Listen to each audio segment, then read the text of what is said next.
Canal 6 TV.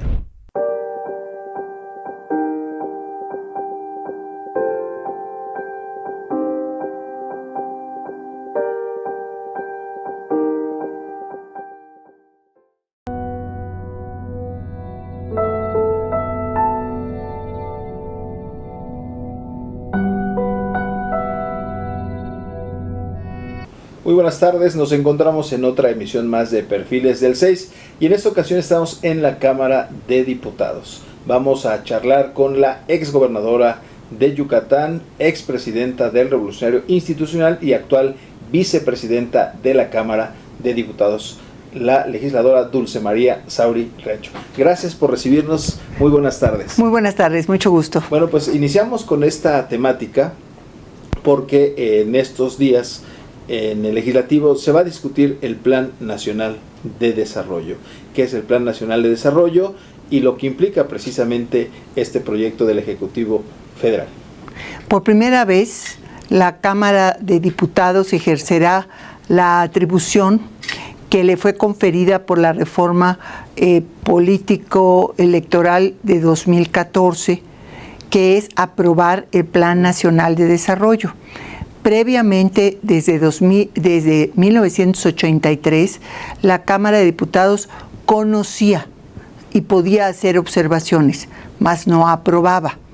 Correcto. En el 2014, cuando quedó establecido, se estableció también que por primera vez en esta ocasión, o sea, al iniciar el periodo 2018-2024, la Cámara ejercería esta facultad. Y debe el Ejecutivo de presentarlo antes del 30 de abril. Lo hizo a las 12, casi a las 12 de la noche, pero llegó. Y la Cámara de Diputados tiene 2 meses, 60 días, para aprobarlo o no, que esto se cumple justamente el 30 de junio. Por esta razón, el periodo extraordinario de sesiones, que comenzará el próximo jueves 27, tiene como un punto medular la aprobación o no del Plan Nacional de Desarrollo. No es el único, pero ciertamente es el de mayor relevancia. El Plan Nacional de Desarrollo es el eje del Sistema Nacional de Planeación. Este sistema fue diseñado después de la reforma constitucional de 1983, del artículo 26 constitucional, donde quedó establecida con toda claridad el sistema nacional para poder procurar un desarrollo armónico en el país.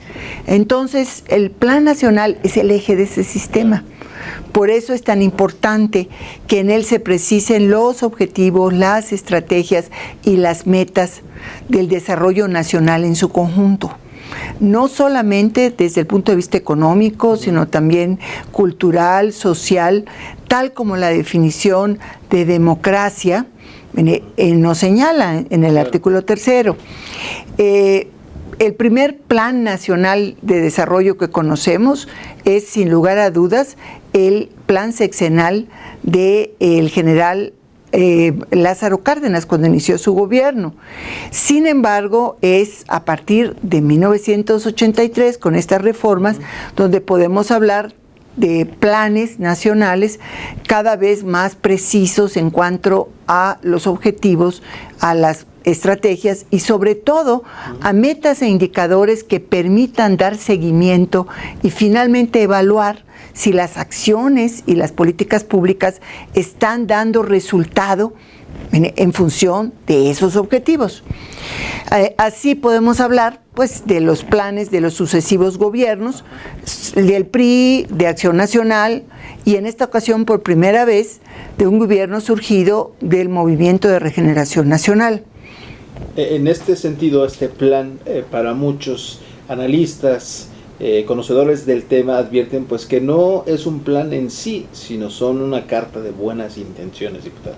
Bueno, hay una situación. No es un Plan Nacional de Desarrollo. No corresponde a lo que el artículo 26 constitucional señala para el Plan Nacional de Desarrollo. No corresponde a lo que la ley de planeación marca como propósito y función del Plan Nacional de Desarrollo. Es una proclama. digámoslo con mucha claridad. En sus 65 cuartillas, el presidente de la República hace un llamado en torno a una serie de propósitos que él tiene. Yo cuando lo recibimos acá, sinceramente pensé que era un proemio, una introducción al Plan Nacional de Desarrollo, pero resulta que no. Es el plan que fue puesto a consideración de la Cámara de Diputados. Carece de objetivos sobre un conjunto de temas. No tiene una estrategia. Y lo más grave, a mi juicio, es que no hay una enumeración de acciones para lograr esos propósitos que el mismo documento de proclama señala. Y por lo tanto, no habrá manera de desarrollar un sistema de seguimiento y evaluación que permita saber en qué grado de aplicación se encuentra el plan o la proclama. Y en ese sentido, algunos errores que se han suscitado en estas políticas públicas que ha aplicado el gobierno en turno, esta situación, al no tener la base que usted dice, al no ser un plan, pudiera agudizar la situación que estamos viviendo en la aplicación de políticas públicas? Desde luego que sí, porque la mayoría de las personas que ahora nos deben estar viendo, digamos, bueno, ¿y a mí en qué me afecta que no sea un plan, sino sea una proclama? ¿Sí? Pues yo le podría decir cosas muy concretas. Por ejemplo, en el sector educación, que es tan importante para toda la sociedad mexicana, especialmente para las madres y los padres de familia. Bueno, si el Plan Nacional de Desarrollo no tiene una estrategia claramente definida, si no hay objetivos, metas en cada uno de los niveles educativos, si no hay una estrategia diseñada en materia de infraestructura educativa, por ejemplo, se incurre en la improvisación.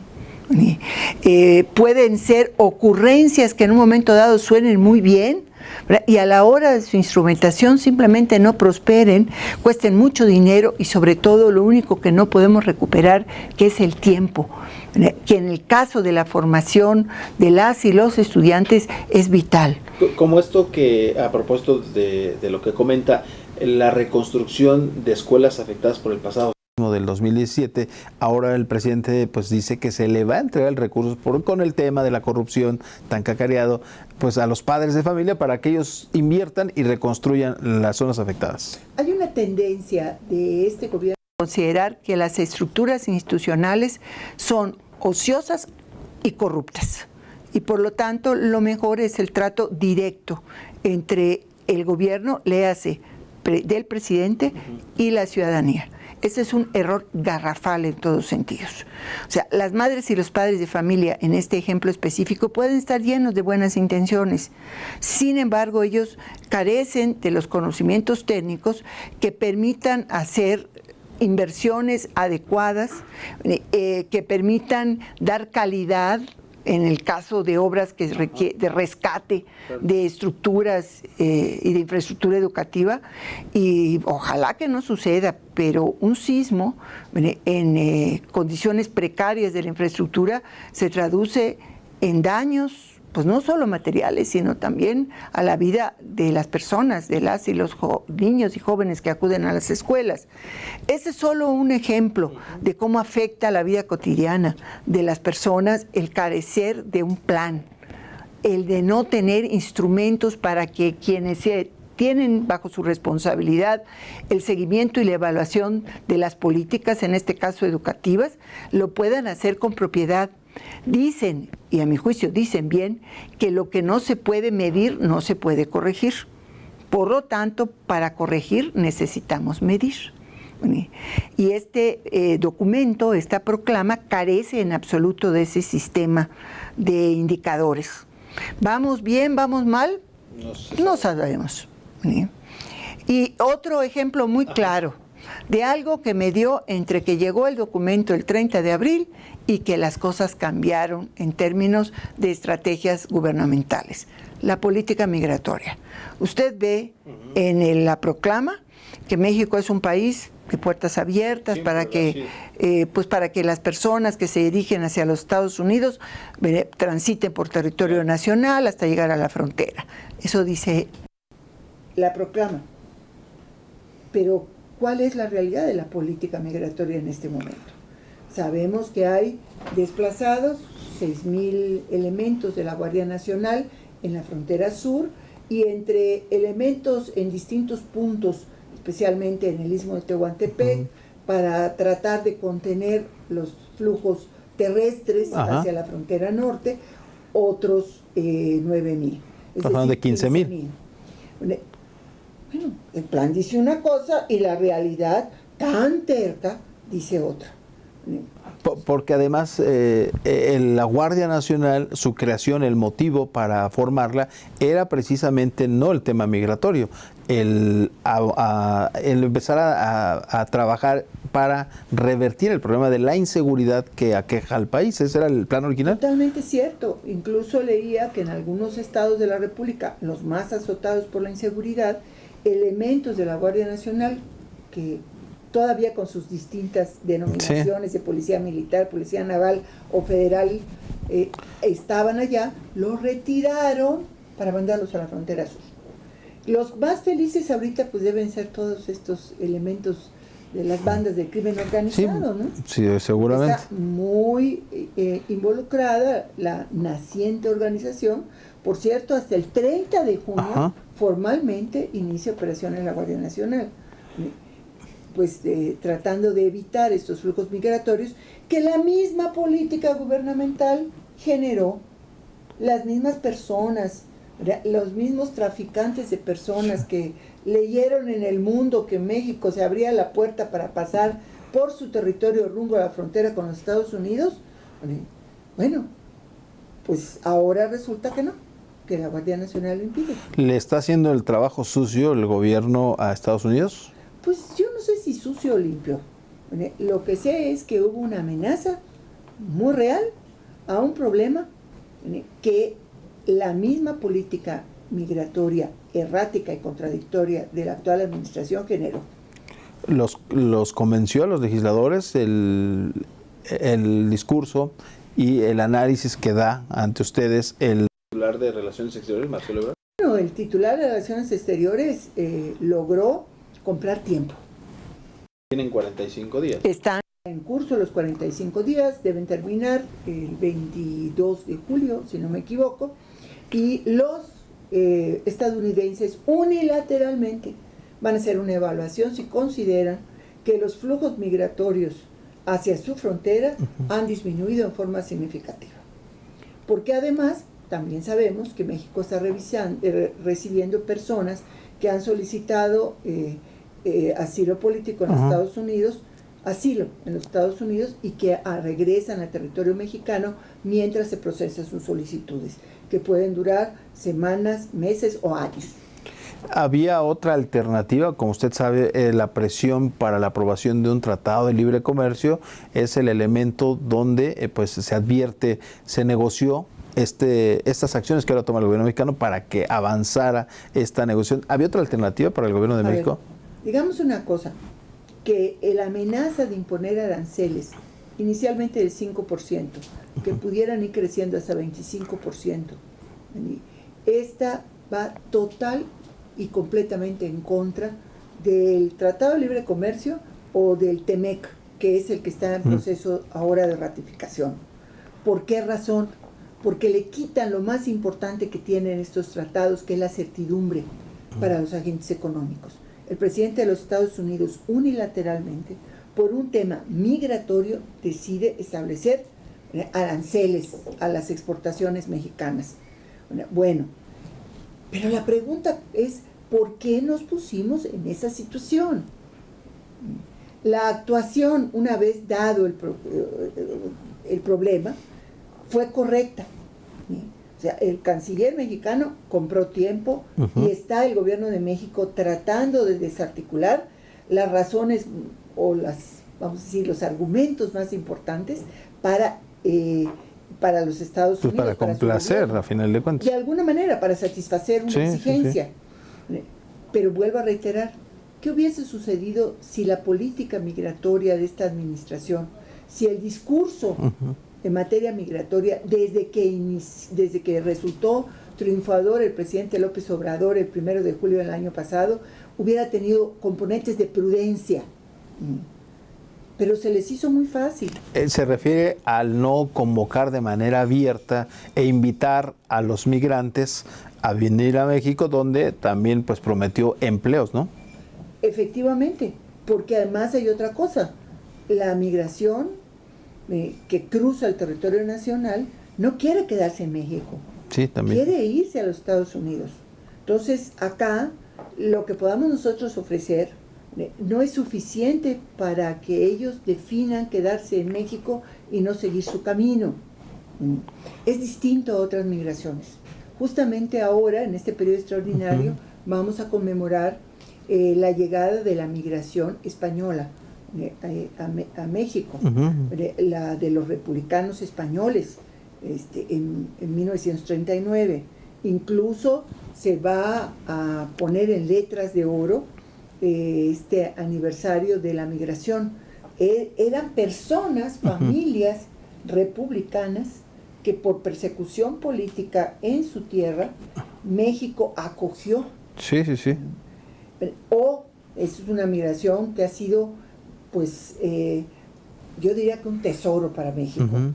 Pero también hay otro tipo de migración que se dio a fines de la década de 1970 y durante todo 1980 en la frontera sur de México. Era cuando Guatemala era víctima de una guerra civil muy cruel. Sí. Entonces, poblaciones enteras, principalmente de mayas, mayas guatemaltecos, mayas quichés, se trasladaron al territorio mexicano. México los recibió y en colaboración con la Agencia de Naciones Unidas para los refugiados y la Comar, que es la agencia mexicana para este propósito, instalaron grandes campamentos tanto en Chiapas como en Quintana Roo y Campeche. Sí, sí, sí. Cuando finalmente se logró un acuerdo de paz en Guatemala, un número muy importante de estos pobladores se regresaron a sus tierras y otros decidieron permanecer en México. Había nacido un número importante de niñas y niños que eran mexicanos, y que se quedaron acá. Pero ellos ni siquiera quisieron internarse más en territorio nacional, querían permanecer cerca de su país, cerca de sus tierras. Esta es una migración diferente. Ellos quieren irse a Estados Unidos. Ellos quieren irse y la orden de Donald Trump al gobierno mexicano es ser el muro pues ya no en el sur. Pasar. Así es. Recordemos las primeras semanas de gobierno, donde no solamente se facilitaba el tránsito, sino iban resguardados por la Policía Federal, se les suministraban autobuses, los gobernadores les daban también autobuses, recibían a las caravanas en distintos puntos, es decir... Eso ya cambió. Eso ya cambió. Sí, sí, sí. Entonces, vuelvo a lo que les señalé hace un momento. Nos pusimos entre las patas de los elefantes. Si me lo permite, vamos a hacer un paréntesis, vamos a esta breve pausa y regresamos porque también está en ese sentido el tema de los derechos humanos, los cuestionamientos que está recibiendo el gobierno en torno a ese trato hacia los migrantes, también más sobre la agenda legislativa y también el futuro del revolucionario institucional. Estamos platicando con la vicepresidenta de la Cámara de Diputados, Dulce María Sauri Rancho. Vamos a esta pausa y continuamos.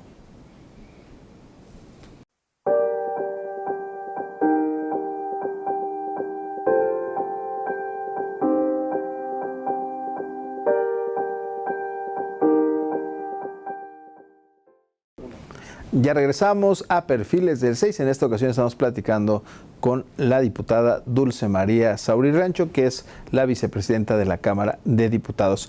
Legisladora, estábamos hablando antes de ir a esta pausa sobre la situación que ha cambiado en el tema migratorio. Anteriormente, los migrantes tenían una razón de ser, huían prácticamente por pues dictaduras, por genocidios y demás en la zona sur de Latinoamérica, pero actualmente pues ya no solamente son centroamericanos, vemos migrantes de la India, vemos migrantes de África, de otras latitudes que están o tienen el objetivo de llegar hacia los Estados Unidos. Y decía yo que ha cambiado porque también pues se ha agudizado el trato ahora hacia ellos con la militarización en la frontera sur. Ahora hay una cuestión fundamental. Nosotros el país Ujú. no puede hacerle a las y los migrantes que ingresan por nuestra frontera sur lo que nos hacen a los mexicanos De lo que tanto se queja, ¿no? en Del el gobierno. norte, en la frontera norte. O sea, ahí no podemos ser de dos caras. Una cara Sí. de reclamo hacia el norte de los derechos de las y los mexicanos en los Estados Unidos y otra cara hacia el sur. O sea, tenemos que ser consecuentes con nuestra conducta. Claro. Y ser consecuentes no quiere decir que no haya regulación de los flujos migratorios. Porque hay gente que está proviniendo de todas partes del mundo. Por esa política que dijo, abran la puerta de la frontera sur y que todos pasen. Estamos en un fenómeno global, las migraciones son globales. Ujú. Los traficantes de personas tienen también una visión global. Y cuando se abre una ruta, como aparentemente se abrió en la frontera sur de México hacia los Estados Unidos, ellos la aprovechan hasta que se cierra. Claro. Por eso ahorita hay migración pues de los 5 Sí. continentes. Sí, sí, sí.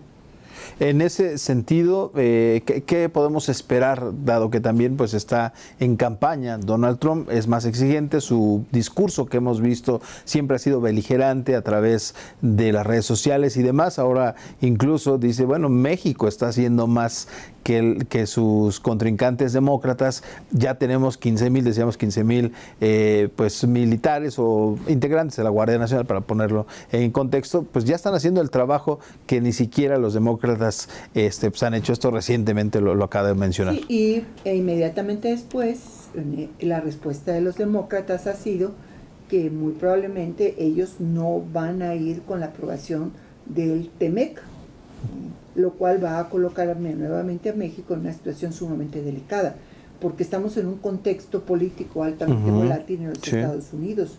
Ahora, ¿qué hacer? Me parece que el gobierno del presidente López Obrador ha hecho o ha dado un paso muy importante con el Programa para el Desarrollo Integral de Centroamérica.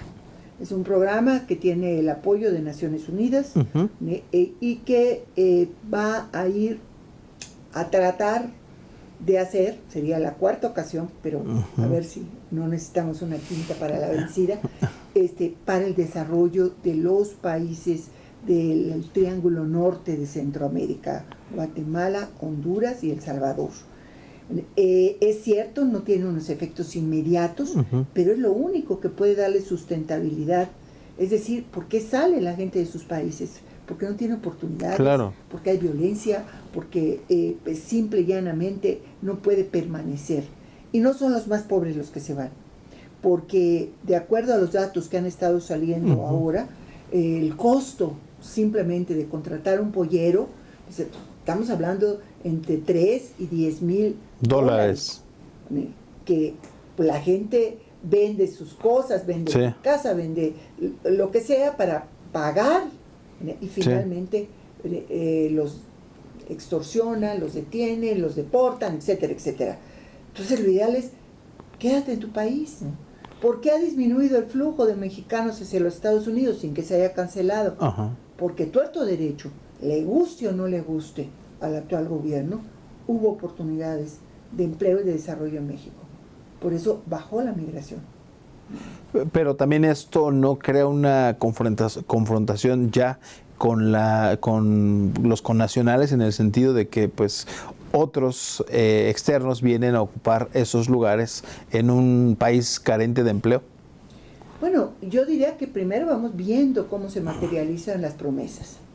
Sería muy temprano para decir que se está quitando a los mexicanos algo cuando ni los mexicanos tienen nada. Me refiero a la materialización de los compromisos que ha hecho el presidente de la República en materia de desarrollo y de bienestar. Pero hay un problema muy real y muy inmediato que afecta a la población de México y a la población migrante. Me refiero al colapso, porque no encuentro otra manera, de las instituciones del sector salud y de atención a los grupos vulnerables en la frontera sur de México. No hay manera, por ejemplo, en el caso de los hospitales, que ya de por sí tienen una carga enorme, tanto del Seguro Social como del ISSSTE o de la Secretaría de Salud en la frontera sur, para poder satisfacer la demanda de la población local, pero también de los migrantes. ¿Dónde está el programa de emergencia del gobierno de la República en materia de salud? ¿Dónde están también para poder, por ejemplo, en el caso de la procuración de atención a los menores sin acompañantes, para que el DIF pueda tener verdaderamente recursos para enfrentar esta emergencia? Por eso le digo, hasta el momento lo que hemos tenido son promesas, incluyendo los 30 millones que le prometió el presidente de México a El Salvador. Que parten de un fondo, ¿no? Esos 30 millones están en un fondo. Se supone, pero vamos a ver. Y por cierto, se llama Yucatán, el fondo. Ah, imagínese, de su tierra precisamente. Sobre estas políticas que usted acaba de mencionar de salud, estamos a días ya de 7 meses del actual gobierno, y en donde pues ha sido una constante, decía hace un momento, el tratar de englobar todo en la corrupción y en un gobierno de austeridad, pero eso está llevando a esos colapsos en materia de salud. Está el tema de las guarderías, está ahora el tema de la migración. Se han ido sumando más elementos y pareciera que, bueno, pues no hay en el mediano plazo una reversión a esta situación que estamos viviendo con este tipo de políticas, diputada. Mire, porque desafortunadamente estamos viviendo un proceso de desinstitucionalización de la gestión pública. Es decir, se han desarmado las instituciones. Y cuando a las instituciones las dejan a un lado y lo que impera es el voluntarismo, la improvisación, se corren riesgos muy grandes. Afortunadamente, en algunos casos muy graves, han dado marcha atrás, que son los menos.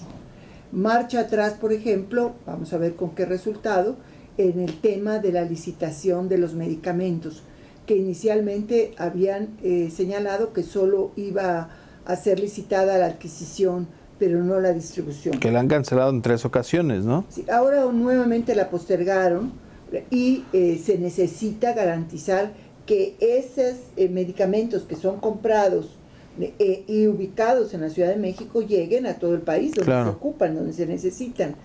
La otra cuestión, volvemos al tema, es la absoluta ignorancia o menosprecio de los acuerdos y los mecanismos institucionales en esta materia. Por ejemplo, en los concursos a los que acuden empresas de distintas partes del mundo, hay, de acuerdo a los tratados y convenios internacionales en materia comercial, vamos a decir, privilegios, por llamarlos de alguna manera, previamente acordado, para las empresas nacionales de los países con los que tenemos tratado. Hay otros con los que no tenemos tratado. Entonces, esos pasan mucho después. Ya se dio en el primer intento de licitación de las medicinas, donde empresas vinculadas a la Unión Europea, a través de sus embajadores, han presentado pues un severo extrañamiento porque México está incumpliendo el acuerdo. Tenemos también el tema de la garantía, vamos a decir, de esos medicamentos. Es decir, no puedes, por importar más barato, traerlos de algunos países en los que no hay ninguna certificación de la calidad del medicamento.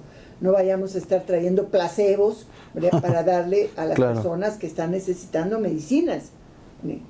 ¿Y esto por qué? Porque se hace a un lado a la Comisión de Protección contra Riesgos Sanitarios, que se hace la importación directa. O sea, a donde vamos ahorita, donde tocamos, vemos un proceso de deterioro institucional muy grave.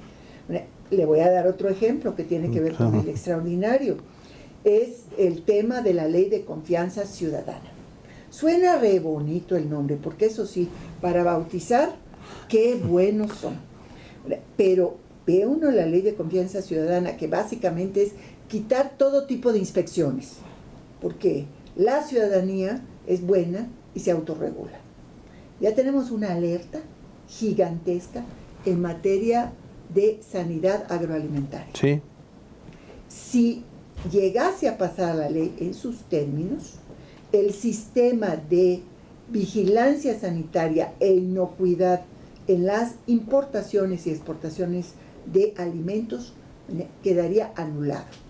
Entonces le daríamos a los Estados Unidos, por ejemplo, a la Unión Europea o a cualquier país que nos compre carne, toda la razón para decir la carne mexicana está contaminada, ya no vamos a comprar. Sí, no habría una revisión. No habría.